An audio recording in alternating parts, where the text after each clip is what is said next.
মা, এই মাসেই এক্সাম ফিসটা দিতে হবে। তোমাকে তো কালকেই বললাম, কই এখনো দিলে না তো? রোহন বলল। কাল বললেই কি আজ হয় বাবা? তবে 2-1 দিনের মধ্যেই আমি জোগাড় করে দেব। মা, আমার একটা ল্যাপটপ লাগবে, কতদিন ধরে বলছি মা। মেয়ে চুমকি বলে ওঠে। সব হবে মা। ছেলে মেয়ে দুজনকেই আশ্বস্ত করে কনক। এই দুজনের জন্যই তো তার বেঁচে থাকা। কত স্বপ্ন তার 2 ছেলে মেয়েকে নিয়ে, যে তারা একদিন প্রতিষ্ঠিত হবে। ওদের জন্য ওর গর্ব হবে। ভাতের ফ্যানটা গালিয়ে তাড়াতাড়ি তরকারি বসায় কনক। সেরে ফেলে রাতের রান্না। খেয়ে বিছানায় শুয়ে শুয়ে ভাবতে থাকে ফেলে আসা দিনগুলোর কথা। গরিবের মেয়ে কনক। 3 দাদার পর একমাত্র বোন সে। তাই হতদরিদ্র পরিবারের হলেও কনকের বাবা রামদুলাল বাবু সাধ্যমতো একটু সচ্ছল পরিবারে বিয়ে দিতে চেয়েছিলেন মাহারা মেয়েটাকে। গোপালের সাথে সম্বন্ধ হয় কনকের। রাজমিস্ত্রির কাজ করে সে। বাবা মায়ের একমাত্র সন্তান। মোটামুটি ভালোভাবেই সংসার চলে যায় ওদের। কনকের বাবার শান্ত স্বভাবের গোপালকে বেশ পছন্দ হয়। তাই একটা ভালো দিন দেখে গোপালের সাথে বিয়ে দেন মেয়ে কনকের। বিয়ে করে শ্বশুরবাড়ি এলো কনক। শাশুড়ির মাতৃস্নেহে আর স্বামীর সোহাগে ভালোই কাটছিল কনকের দিনগুলো। অসুস্থ শ্বশুরের দেখভালের সব দায়িত্ব নিজের কাঁধে তুলে নিল সে। পাকা গৃহিণীর মতো সংসার পাতল সে স্বামী শ্বশুর শাশুড়ি নিয়ে। গোপাল খুবই ভদ্র স্বভাবের ছেলে। আস্তে কথা বলে, সবাইকে সম্মান করে। কারো সাথে তার বিবাদ নেই। পাড়ার সবাই ভালোবাসে গোপালকে। গোপাল সারাদিন খেটে সবসময় চেষ্টা করে তার পরিবারকে সুখে স্বাচ্ছন্দ্যে রাখতে। কনকও সাধ্যমতো চেষ্টা করে গোপালকে আর তার পরিবারের সবার খেয়াল রাখতে। বছর ঘুরল, কনকের কোলজুড়ে এক চাঁদপনা ছেলে এলো। আদর করে গোপাল নাম রাখল রোহন। গোপালের মা তো নাতিকে পেয়ে খুব খুশি। কোল থেকে নামায় না তাকে একদম। রোহন বড় হতে থাকল। 2 বছর পরে কনকের কোল জুড়ে চুমকি এলো। গোপাল নিজে অভাবের জন্য বেশি লেখাপড়া করতে পারেনি। তাই গোপালের স্বপ্ন তার ছেলে মেয়েকে সে অনেক লেখাপড়া শেখাবে, 10-এর একজন করবে। এক বুক স্বপ্ন ভরা ছিল গোপালের বুকে। কনকও সাথ দিত ওর। ওদের দুজনের স্বপ্ন তাদের ছেলে মেয়ে তাদের না পারাগুলো পারুক, না জানাগুলো জানুক। 5 বছর বয়স রোহনের। ভর্তি করেছে মফস্বলের এক নামজাদা স্কুলে। অনেক স্বপ্ন তো তাকে ঘিরে। যখন রোহন স্কুল ইউনিফর্ম, পায়ে বুট, কাঁধে ব্যাগ নিয়ে স্কুলে যায়, মনটা ভরে যায় কনকের। রোহন চুমকির লেখাপড়ায় খুব মনোযোগ। চুমকিকে কনক নিজেই পড়ায়। আর রোহনের জন্য বাড়িতে মাস্টার মশাই আসেন পড়াতে। মাঝে মাঝে কনক বলে, সারাদিন এত পরিশ্রম করছো, তাও সংসার টানতে হিমশিম খেতে হচ্ছে। চুমকি বড় হলে ওর লেখাপড়ার খরচ যোগান দিতে আরও টাকার দরকার হবে। গোপাল কনককে বলে, চিন্তা করো না, যত কষ্ট হোক আমি ওদের লেখাপড়া করতে কোনো বাধা আসতে দেব না। কনক আজকাল বিড়ি বাঁধে। হাতের কাজ করে যতটুকু সাহায্য হয়। শাশুড়িও সাহায্য করে কনককে, কিন্তু ঈশ্বর বোধহয় সবটা এত ভালোভাবে ভাবেননি। কনকের পরিবারে নেমে এলো দুঃখের কালো ছায়া। উঁচু বাড়ির প্লাস্টার করতে গিয়ে ভাড়া থেকে পড়ে গিয়ে প্রাণ হারালো গোপাল, একরাশ স্বপ্ন বুকে নিয়েই। হাহাকার পড়ে গেল সংসারে। শেষ হয়ে গেল পরিবারের প্রতিটা মানুষের স্বপ্ন। কি করবে এখন কনক সংসার সন্তানদের নিয়ে? ওর মনে হলো যেন সমুদ্রের মাঝে ও একা, ও দিগ্ভ্রান্ত একাকী এক পথিক। গোপালের মৃত্যুর পর সমস্ত নিয়মকানুন মেনে সাধ্য শান্তি শেষ হলো, কিন্তু এবার দুমুঠো খাওয়ার জুটবে কোথা থেকে? কোথা থেকে কনক 5 জন মানুষের খাওয়ার জোটাবে? ছেলের স্কুল যাওয়া বন্ধ হলো, টিউশনির মাস্টারমশাইয়ের আসা বন্ধ হলো, শ্বশুর বিছানায় শয্যাশায়ী, শাশুড়ির হাই প্রেসার, সুগার। কি করে ও এই মানুষগুলোকে ভালো রাখবে এখন?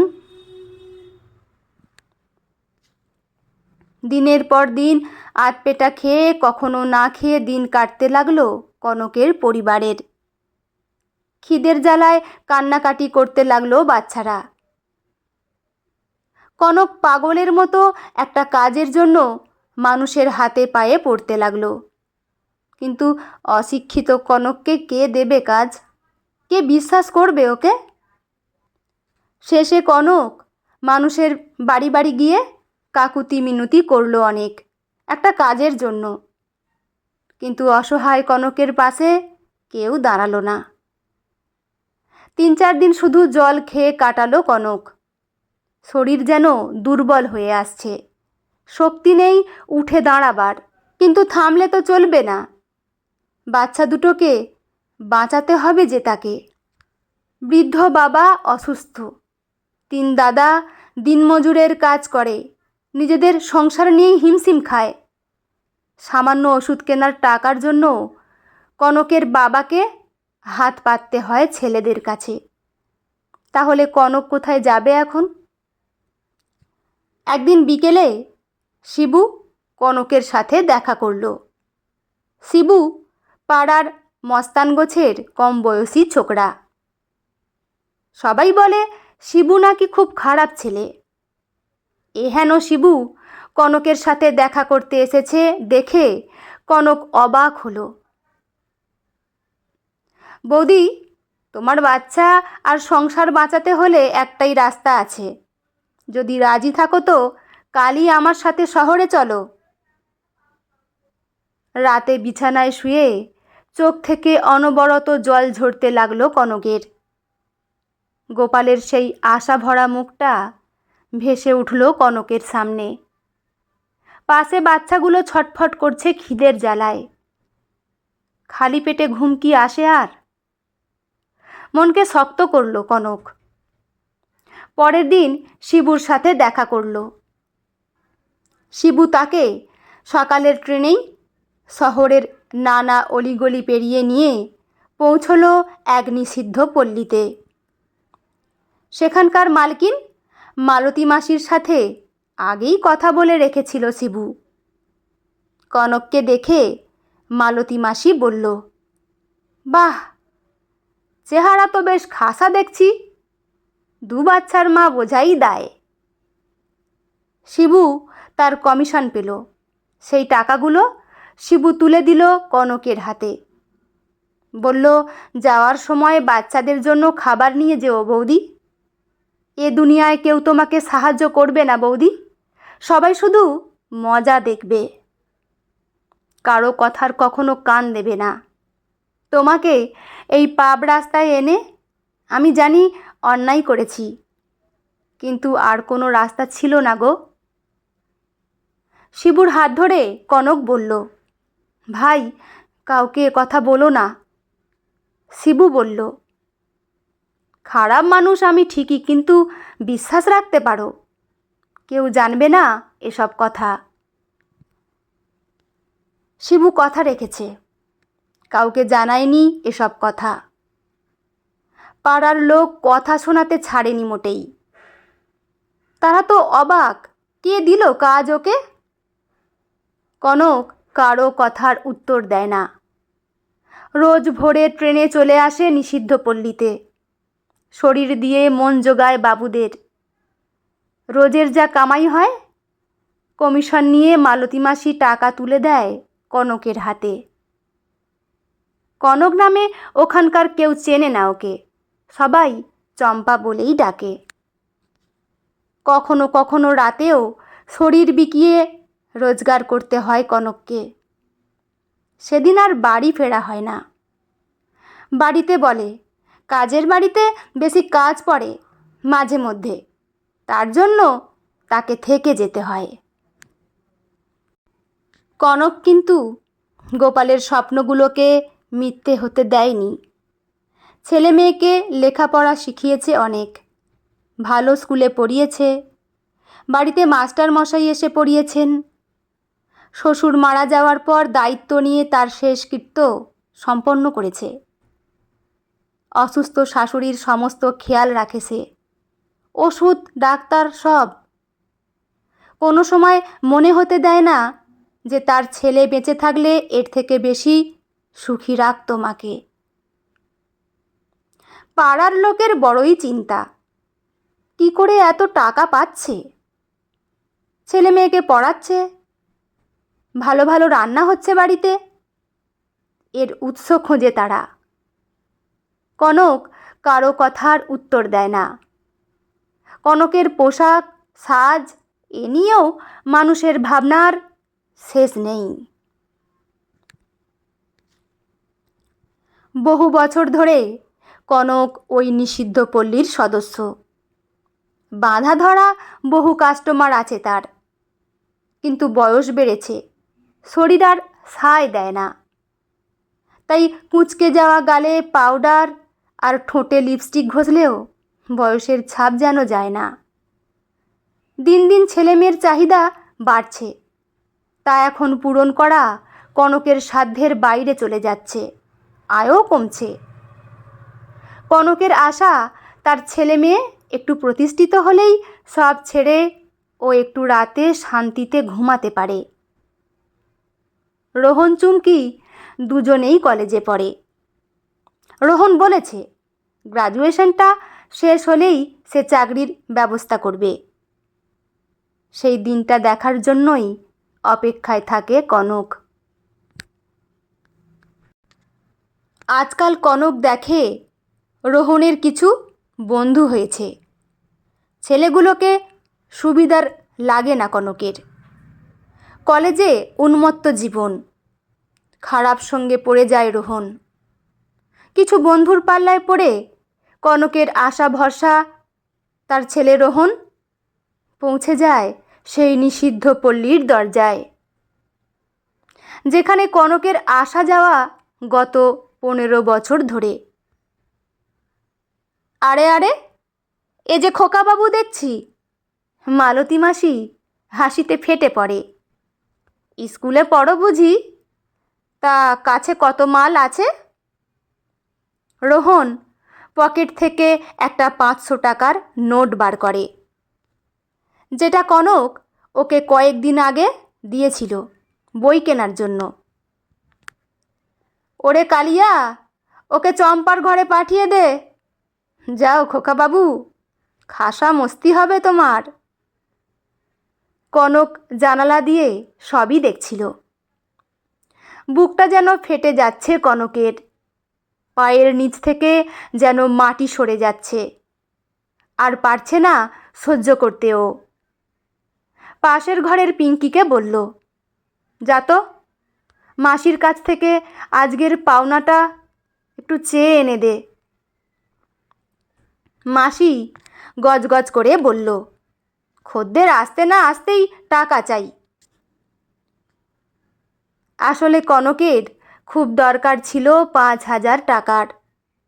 তাই মালতী মাসিকে বলে রেখেছিল যে যে কোনো খদ্দের এলেই সে রাজি। তাকে যে তার ছেলের কলেজের পরীক্ষার ফিস জমা দিতে হবে। রোহন ঘরে ঢুকল। ঢুকেই হতভম্ব সে। দেখল তার সামনে দাঁড়িয়ে তার নিজের জন্মদাত্রী মা। কনক বলল, আয় বাবা, বস। রোহনের সারা শরীর কাঁপছে তখন। কনক ছেলের হাতে 5,000 টাকাটা দিয়ে বলল, তোর মায়ের শরীর বেচা টাকা বাবা, পরীক্ষার জন্য জমা দিতে হবে বলেছিলি না? রোহন আর সহ্য করতে পারল না, ছুটে বেরিয়ে পড়ল সেখান থেকে। মালতী মাসি চিৎকার করে উঠল, ওরে, ওভাবে পালালো কেন ছেলেটা? বুড়ি হয়েছিস চম্পা, আর তোর দ্বারা হবে না চম্পা। এইভাবে খদ্দেরগুলোকে নষ্ট করে আর আমার ভাত কাড়িসনি। মাসি, আজ আমি ক্লান্ত। আজ আর নয় মাসি, একটু ঘুমাবো আজ। বাড়ি ফিরে সারা রাত ঘুমাতে পারেনি রোহন।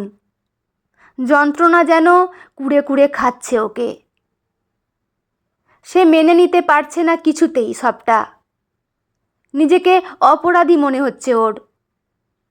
সকাল হতেই ফোনটা বেজে উঠল ওর। নিষিদ্ধ পল্লী থেকে ফোন এসেছে।